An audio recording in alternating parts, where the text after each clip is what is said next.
बिस्मिल्लाहिर्रहमानिर्रहीम। अस्सलाम वालेकुम नाज़रीन, मैं हूं ज़ुल्करनैन हैदर। आप देख रहे हैं यूट्यूब चैनल। नाज़रीन, पिछले व्लॉग में मैंने आपको बताया था कि जो पाकिस्तान स्टॉक एक्सचेंज पे हमला कराया गया उसकी मनसूबाबंदी कहां पर हुई थी और कौन कौन मुलव्वस था। उस बात की आज तस्दीक खुद वज़ीर-ए-आज़म पाकिस्तान ने पार्लियामेंट के फ्लोर पर खड़े होकर किया और उन्होंने ये वाज़ेह तौर पे कहा कि इसमें हमें कोई शक ही नहीं है कि ये साजिश भारत में ही बनाई गई और भारत ने ही ये हमला कराया है, क्योंकि भारत चाहता है कि वो पाकिस्तान को अदम इस्तेकाम की तरफ लेकर जाए।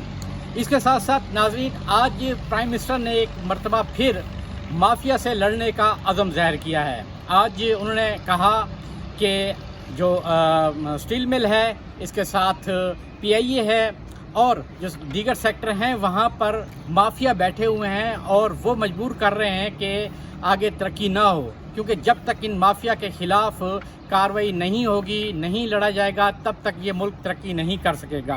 उन्होंने इशारे भी किया और उन्होंने इस बात का भी ऐलान किया कि PIA, स्टॉक एक्सचेंज और पावर सेक्टर समेत दीगर इदारों में बड़ी तब्दीलियाँ भी लाई जाएंगी, इस्लाहत भी लाई जाएंगी। नाज़रीन, इस बात को आगे बढ़ाते हैं।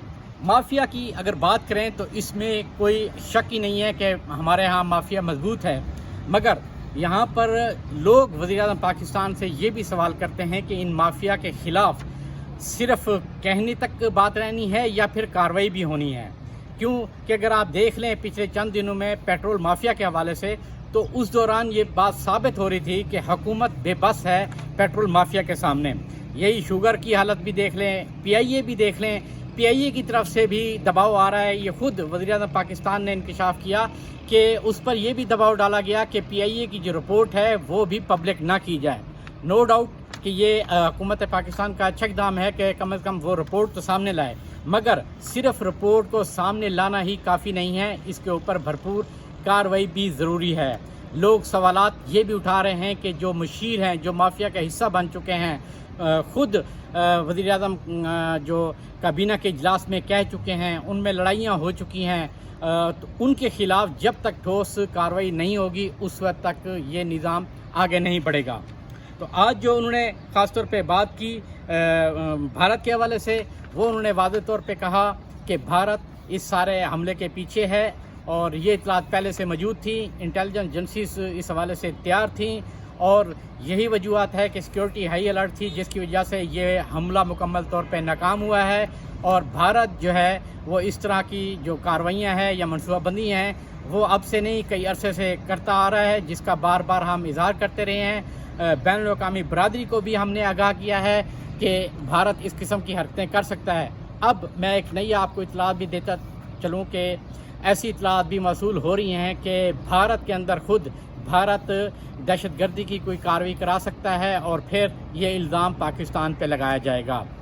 उसका मकसद सिर्फ़ और सिर्फ पाकिस्तान के साथ मज़ीद जंगी हालात पैदा करने हैं और एक जो आज इंसिडेंट कह लें या आप कह लें कि पेशरफ्त हुई है पाकिस्तान और भारत के दरमियान, जो सफारती टेंशन है उसमें इजाफा हुआ है कि भारत की जानिब से पाकिस्तान हाई कमीशन को सबसे पहले आगाह किया गया था कि जी 50% हमला कम किया जाए और फिर पाकिस्तान की जानिब से भी हिदायत दी गई, दफ्तर ख़ारजा तलब किया गया भारतीय नाज़रीन अमूर को और उन्हें कहा गया कि वो भी अपने बंदोबस्त करें और अपने बंदे जो हैं वो वापस लेकर जाएं। तो आज भारत की जानिब से जो 38 अफराद पर मुश्तमिल अमला था वो वापस चला गया है, जिनमें सेक्रेटरी 2, सेक्रेटरी 3 और अताशी लेवल के जो अफसर हैं वो भी शामिल हैं। आज वो वापस रवाना हो गए हैं। इसी तरह भारत से भी पाकिस्तान का जो अमला है, उनके अहलखाना है, वो भी वापस आज रात तक पहुंच जाएंगे।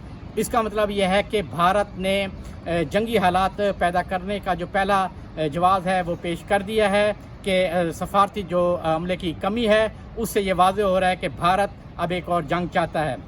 नाज़रीन, इसके साथ साथ आखिर में ये आपको बता चलूँ कि जो लद्दाख की सूरत हाल है उसमें चाइना ने एक बार फिर भारत को ख़बरदार किया है कि अगर मगरबी इलाकों में भारत ने कोई भी गड़बड़ की तो पहले से भी ज़्यादा उन्हें नुकसान पहुंचाया जाएगा।